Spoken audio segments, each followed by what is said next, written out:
تو پھر ساتھ میں یہ بھی بات ذرا غور سے سنیں، جب حضرت شیخ عبد القادر جیلانی رضی اللہ تعالیٰ عنہ نوعمر تھے اور ان کی والدہ ہی ان کی سرپرست تھی، خواتین بیٹھی ہوئی ہیں، ضرور اس پر غور فرمائیں گی، اور مجھے چونکہ اردو میں آسانی ہوتی ہے تو اردو میں ہی گفتگو ہو رہی ہے، تو ان کی سرپرستی ان کی والدہ کر رہی تھی۔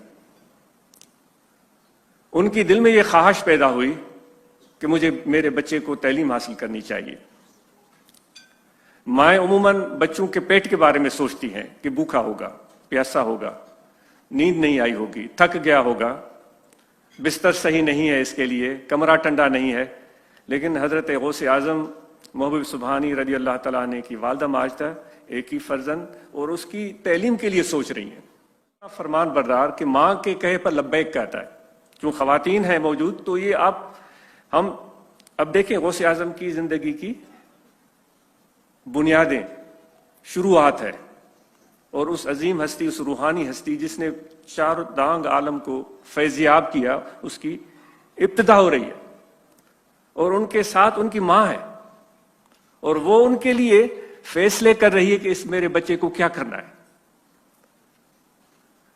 یہاں کی باشعور مائیں، ان کو بھی بے شمار مواقع موجود ہیں، تو ان کو بھی اس طرح سنجیدگی سے اور پوری دلچسپی سے، دل جمعی سے اپنے بچوں کے بارے میں سوچنا چاہیے اور فیصلے میں شامل ہونا چاہیے۔ ہم مردوں کی ذمہ داری ہے کہ ان ماؤں کی بات بھی ہم غور سے سنیں۔ لیکن بچے نے لبیک کہا، اور اس کے جو انہوں نے کرتا پہنا ہوا تھا اس کے اندر کی جانب سے کہیں کچھ پیسے چھپا کر ڈالے اور اس کو سی دیا، اور ایک نصیحت کی، صرف ایک نصیحت، بیٹا کبھی جھوٹ نہ بولنا۔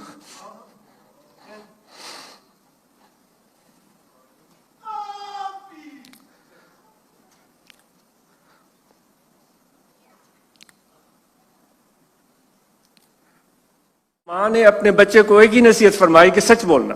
چلے گئے، راستے میں قافلے کے ساتھ دور کا سفر تھا اور وہ تعلیم حاصل کرنے جا رہے ہیں، اور وہ راستے میں ان کو ڈاکوؤں نے گھیر لیا اور سب کو پکڑ کر اپنے سردار کے پاس لے جانے لگے۔ ان کی ساری چیزیں جتنی بھی تھیں انہوں نے چھین لی، لیکن اتفاق کی بات ہے کہ حضرت محبوب سبحانی رحمۃ اللہ علیہ کی جیب میں جو اندر چھپائے گئے پیسے تھے وہ ان کے نظر میں نہیں آئے۔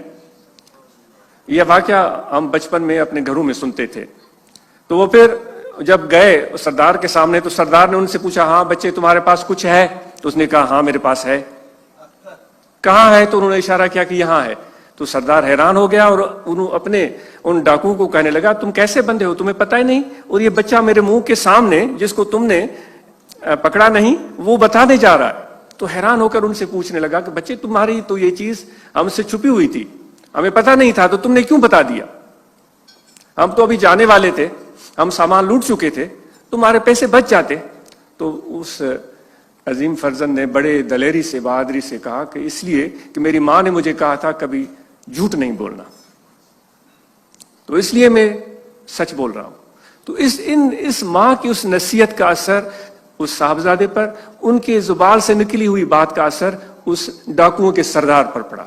وہ حیران ہو گیا، اور پھر وہ جس طرح آپ نے پورا واقعہ سنایا کہ شاید ایسا ہو، مجھے تو بڑا عرصہ ہوا ہے کہ وہ شاید ان سب چیزوں کو انہوں نے لوٹا دیا اور قافلہ اپنے پورے ساز و سامان کے ساتھ محو سفر ہو گیا۔ تو یہ ایک تربیت کی ابتدا تھی۔